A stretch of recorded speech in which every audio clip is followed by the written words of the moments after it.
Hello, and welcome to our program, Astronomy for Everyone. The topic for this month's program is Native American SkyLore. And with us here in studio to tell us about all of this is David Baranski. David, welcome to the show. Thank you. Glad to be here. Good, good. Last year we ran a program on SkyLore that covered many different cultures, and there were some Native American stories told in it, but we're going to take a little bit deeper dive in this program, so why don't we get started? Okay. Well, there's, so I was at the great thing about astronomy and staring at the night sky is that you can let your mind wander and ask any really particular question that occurs to you. And of course, one of them was, okay, we get our knowledge of the constellation of the stars from past from the Greeks, from International Astronomy Union. What if we didn't have that? What did the Native American Indians think about the night sky? What did they see? What did they think about it? Did they recognize them as constellations? What kind of names did they give them? What kind of stories did they tell? So exactly. they have, and I come to find out in reading through some books, they have a very rich history. They recognize the different constellations. Some of the names are similar. They have some very beautiful stories that they have. They also recognize some of the planets, which is kind of unusual. So I had never really thought about that, so that's kind of interesting. Okay. All right. So I was looking in a library, and I did come across a particular book called Stars the First People. And this is by Dorcas Miller. Okay. Interesting book. I've read it myself. Mm-hmm. Yeah. She was an outbound instructor, and as it turns out, she had kind of the similar experiences. She was learning astronomy. She was taking people out into the backwoods and kind of asking the same questions.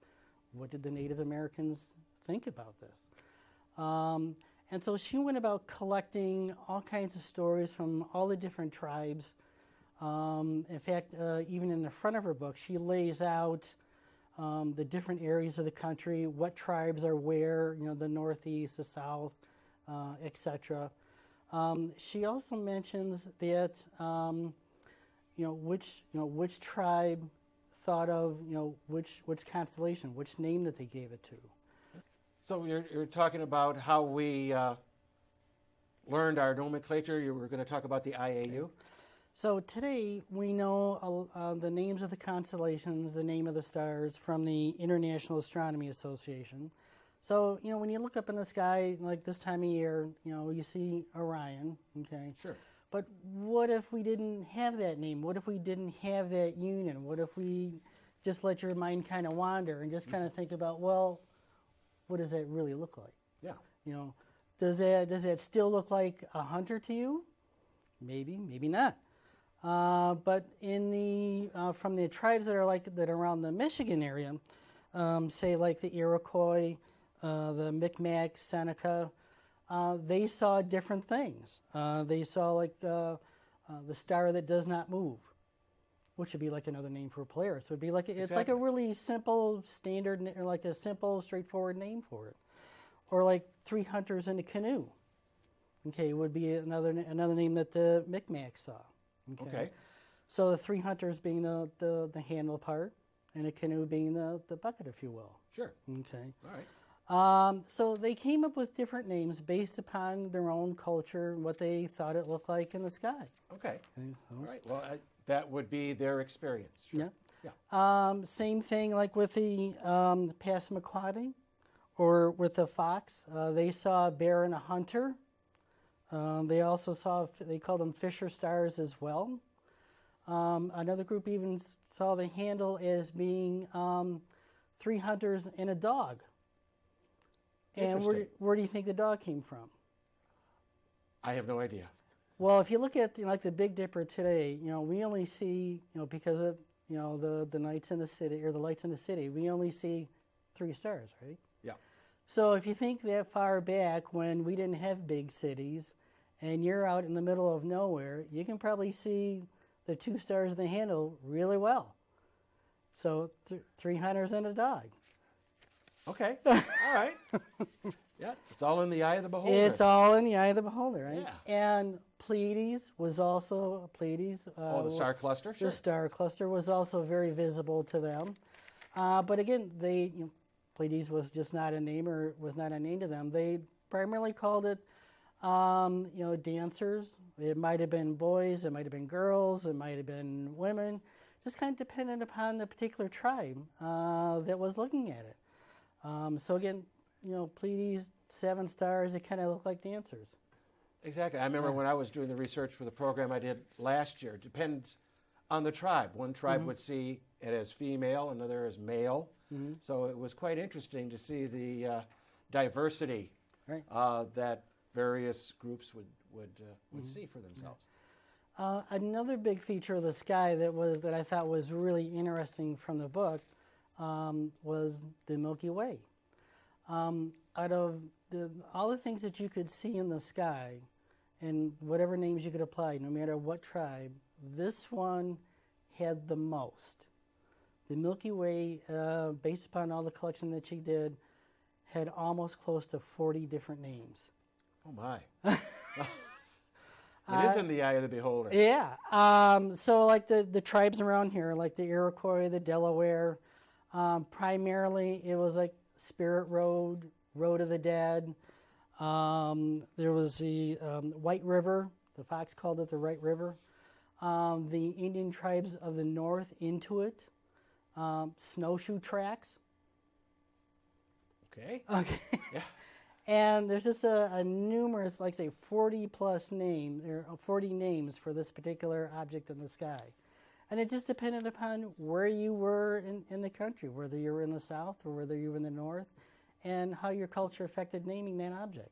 Exactly. Yeah. Based upon their experiences and what they saw collectively. Must have been a great sight. You got to figure back then, absolutely no artificial lighting. It must have stood out beyond. Right. Yeah. When I look up in the sky where I live, even just a Big Dipper is very difficult to see. Yeah.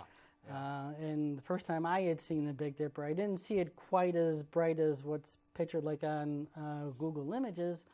But yeah, you could definitely see a band of white going through the sky, and then you kind of wonder, oh, okay, that's, how many different names could they possibly come up with? Yeah. It's quite fascinating. The stories with all these different tribes,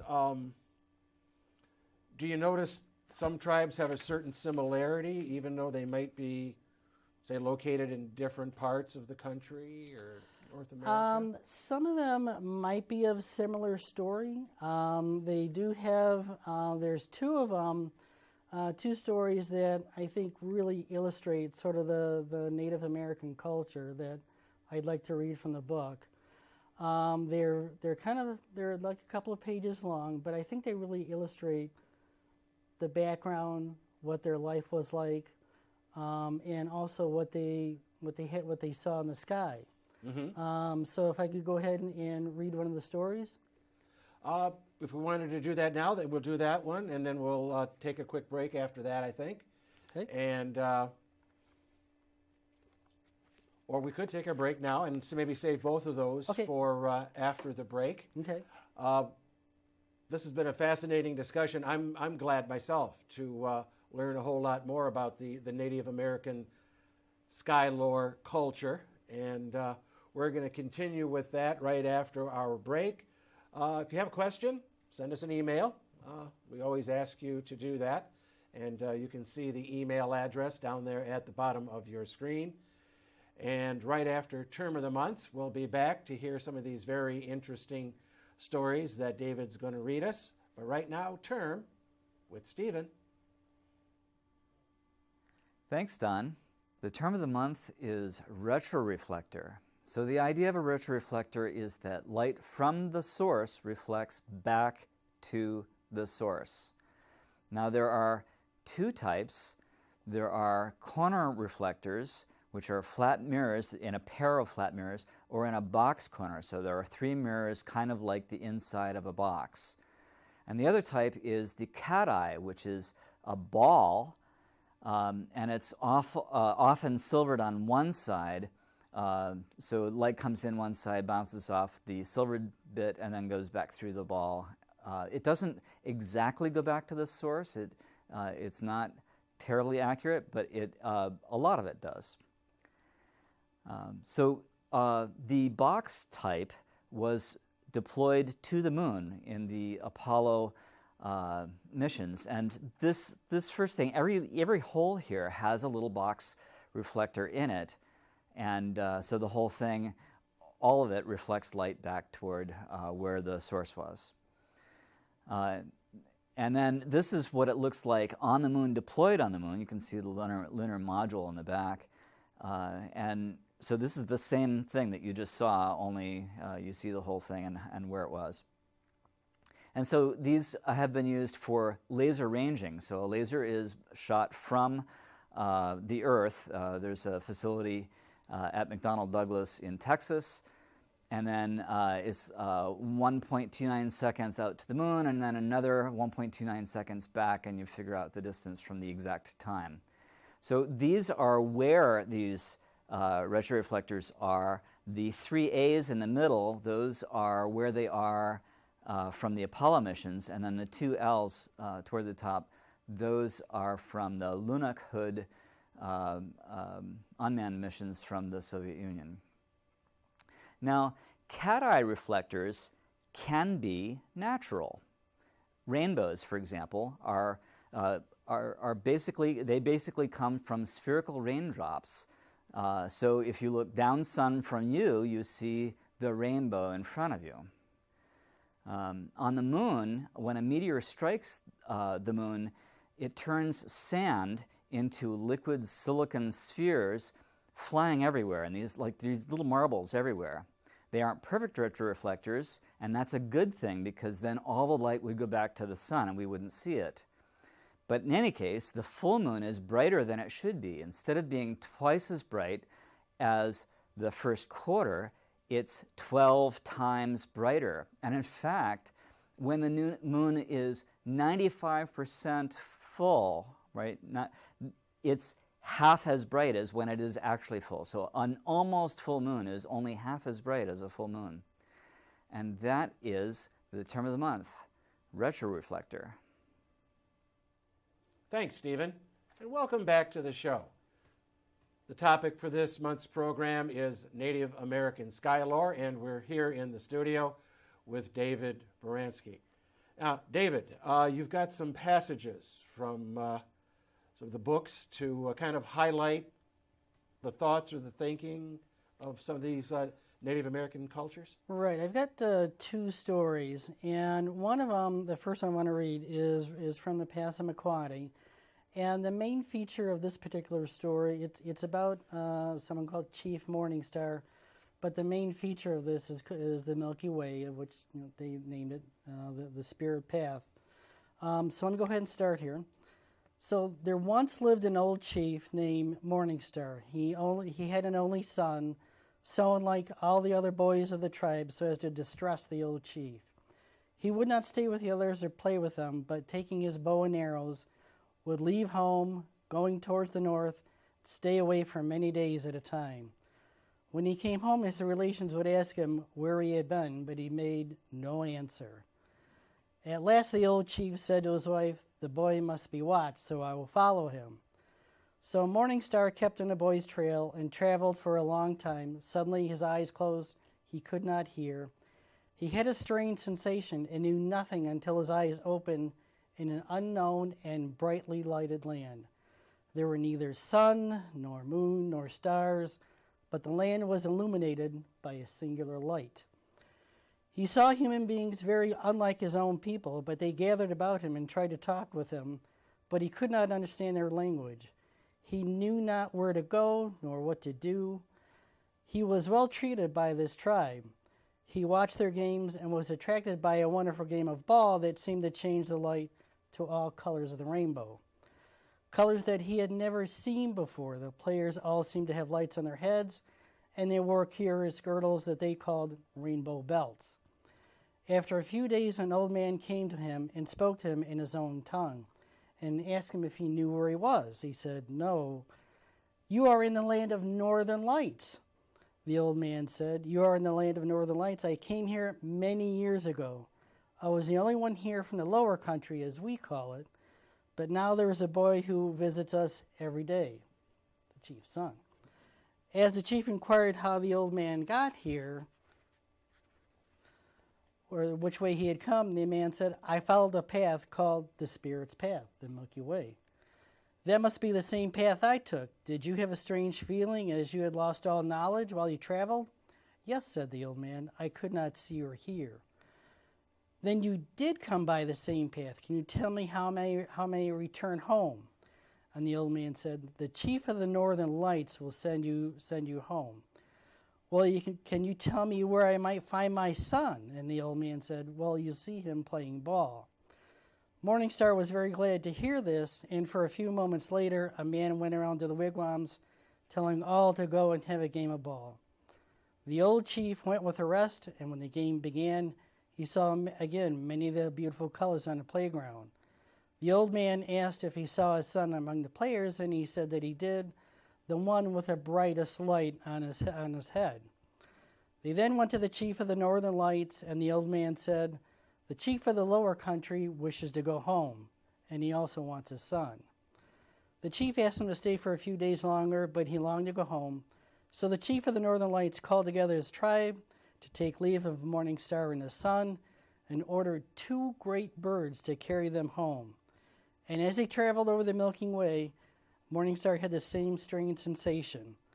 And when he came to his senses, he found himself back at his own door. Fascinating story.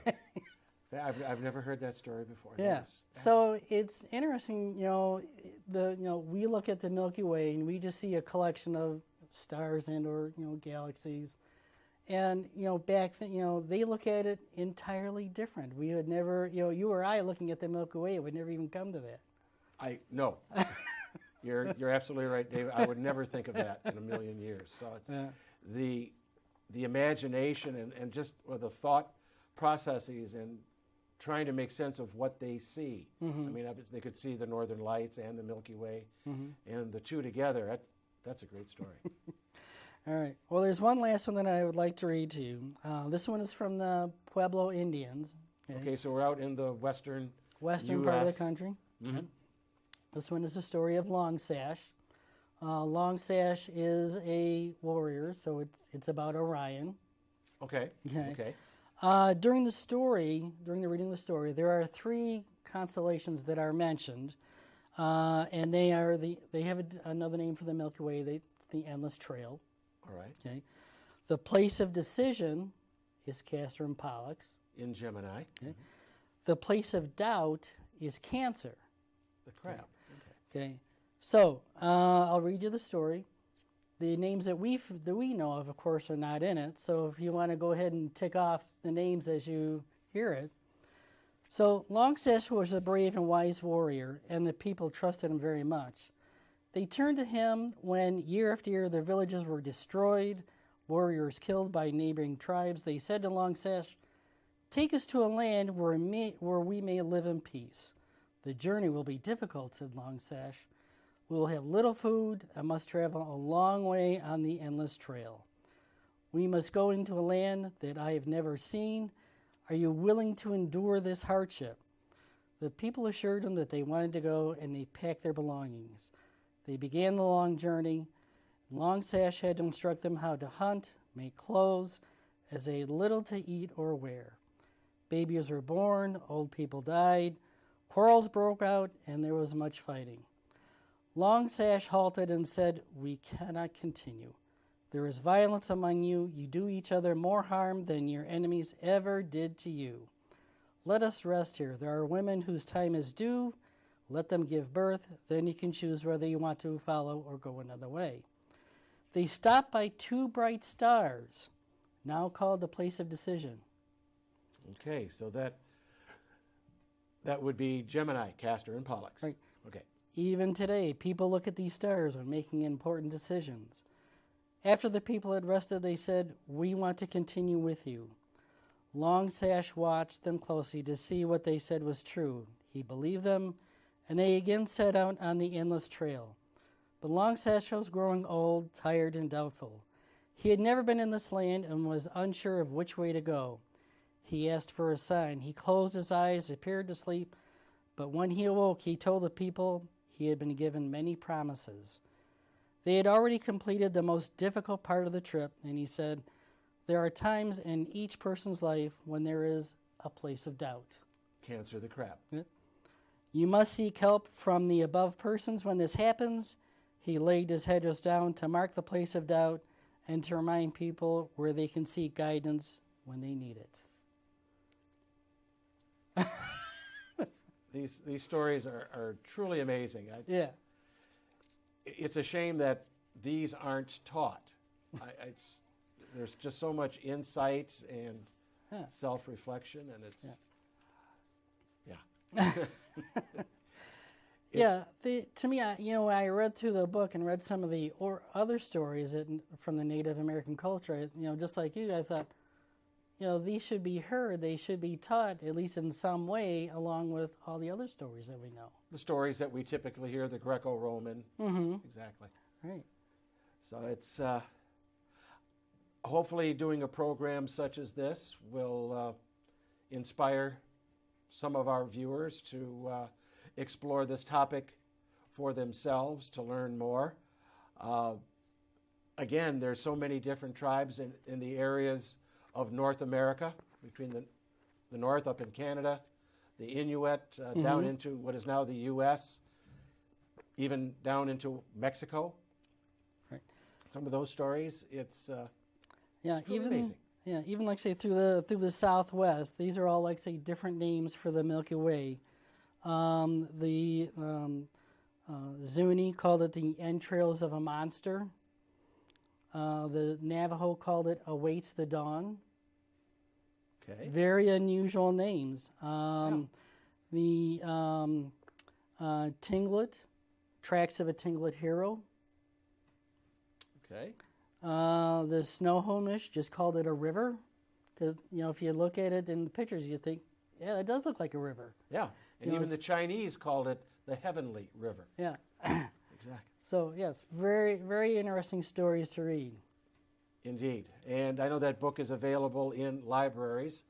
If it's not at your library, there's the Interlibrary Loan Service, so they can always get it for you. It's a very interesting read. I thought it was kind of a quick read, actually. Yes. Almost couldn't put it down, as they say about some novels. So I really appreciate you bringing this information here to our program and to our visitors to enlighten us all. Thank you. I was glad to be here. And so I want to thank you for being here today to be on the program. Please visit our club website. We'll put that down at the bottom of your screen, as always. And coming up next to finish out the show, as always, we'll have Stephen with What's Up in the Night Sky.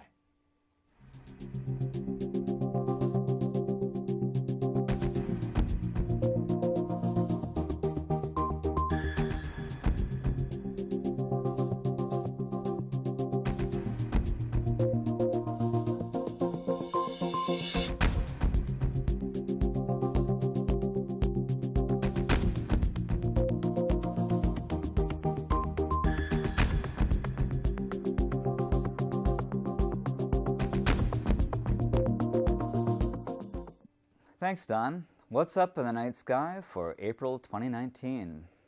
The sun rises from 7:16 a.m. to 6:30 a.m. over the course of the month and sets from 7:58 p.m. to 8:31 p.m. The days are getting longer.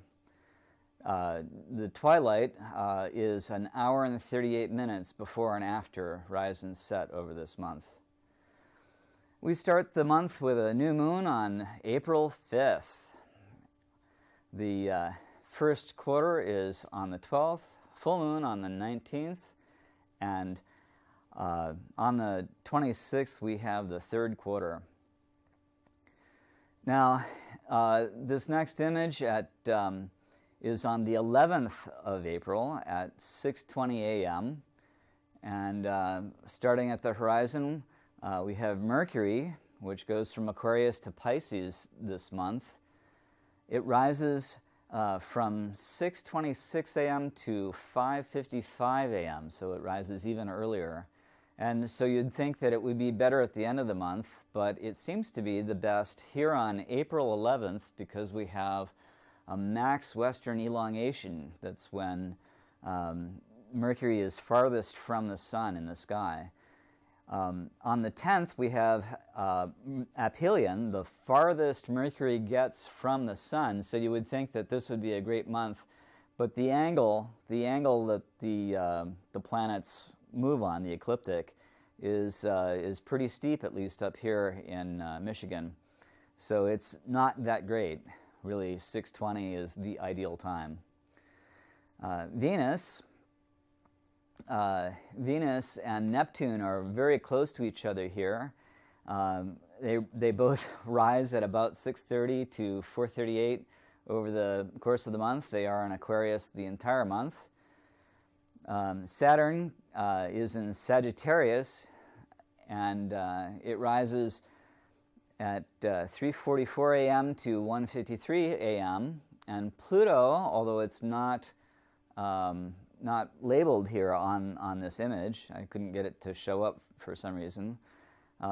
It's also there in Sagittarius, very near Saturn, and it rises from 4 a.m. to 2 a.m. over the course of the month. And finally, we have Jupiter in Ophiuchus, and it rises at about 2 a.m. to about midnight over the course of the month. So then the next one, 11, it's also on the 11th, for no really apparent reason, at 9:30 p.m. Lonely Mars is in the evening, sets from midnight to, it really stays around midnight, because Mars is moving in the same direction we are, so it's 11:50, so it's only a 10 minutes difference over the course of the month.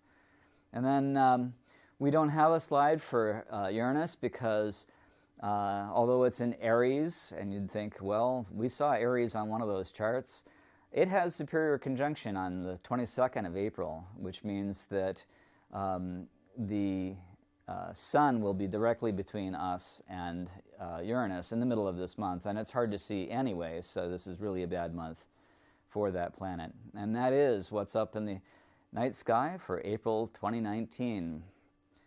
Remember, we don't charge for this show, but we may tax your brain.